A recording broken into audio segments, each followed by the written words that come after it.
ആഗോള അയ്യപ്പ സംഗമം സംബന്ധിച്ച് സർക്കാർ നിയമസഭയിൽ നൽകിയ മറുപടിയും ദേവസ്വം ബോർഡ് ഹൈക്കോടതിയിൽ നൽകിയ റിപ്പോർട്ടും തമ്മിൽ വൈരുദ്ധ്യം. ചെലവായ തുക തിരിച്ചടച്ചിട്ടില്ല എന്ന് ദേവസ്വം ബോർഡ് ഹൈക്കോടതി അറിയിച്ചപ്പോൾ തുക ബോർഡിലേക്ക് തിരിച്ചടച്ചിട്ടുണ്ട് എന്നാണ് ദേവസ്വം മന്ത്രി നിയമസഭയിൽ നൽകിയ ഉത്തരം. അയ്യപ്പ സംഗമത്തിന്റെ ചെലവ് സംബന്ധിച്ച ചോദ്യങ്ങൾക്ക് വ്യക്തമായ മറുപടി നൽകാതെ മന്ത്രി VN വാസവൻ ഒഴിഞ്ഞുമാറി.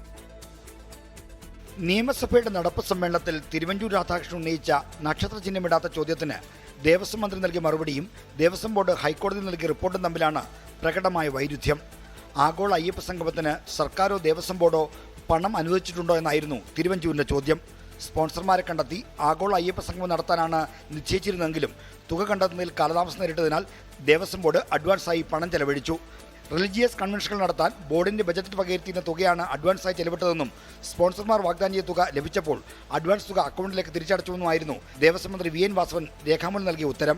എന്നാൽ ദേവസ്വം ബോർഡ് ഹൈക്കോടതി നൽകിയ റിപ്പോർട്ടിൽ പണം തിരികെ വന്നിട്ടില്ലെന്നാണ് അറിയിച്ചിരിക്കുന്നത്. സർക്കാരിന്റെയും ബോർഡിന്റെയും മറുപടിയിലുള്ള ഈ വൈരുദ്ധ്യത്തിന് അധികൃതർക്ക് കൃത്യമായ വിശദീകരണമില്ല. അത്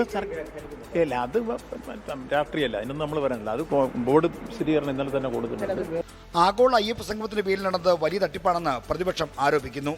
ആഗോള അയ്യപ്പ സംഗമം ഒരു വൻ അഴിമതിയാണ് എന്ന് തെളിഞ്ഞിരിക്കുന്നു. ഈ ആഗോള അയ്യപ്പ സംഗമം നടത്താൻ 7 കോടി രൂപ ചെലവഴിച്ചിരിക്കുന്നു. വൻതോതിലുള്ള ഒരു വെട്ടിപ്പിന്റെ വേദിയായിട്ടാണ് മാറിയത്. ശബരിമല സ്വർണ്ണക്കൊള്ള മാതൃകയിൽ ആഗോള അയ്യപ്പ സംഗമം നടത്തിപ്പിനെ കുറിച്ചും അന്വേഷണം വേണമെന്നാണ് ആവശ്യം. 24 തിരുവനന്തപുരം. ലോകത്തെവിടെയായാലും ഏത് സമയത്തും 24 വാർത്തകളും ഓഗ്മെന്റഡ് റിയാലിറ്റി പാക്കേജുകളും എക്സ്പ്ലെയിനറുകളും വിശദമായി കാണാൻ ഞങ്ങളുടെ YouTube ചാനൽ നിങ്ങൾക്ക് സബ്സ്ക്രൈബ് ചെയ്യാം.